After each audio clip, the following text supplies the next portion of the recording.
hoje eu vou pintar isso aqui. Já tá meio pintado porque eu pintei.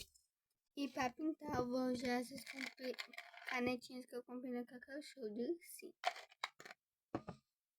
Ó, gente, eu tô pintando essa TV aqui. Eu pintei a tela de frente. Isso nunca vai funcionar.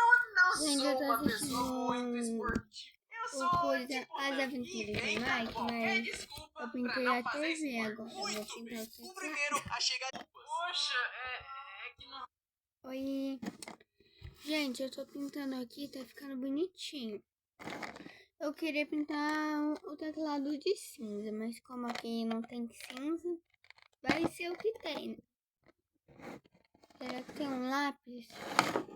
Só tem lápis marrom aqui, não dá.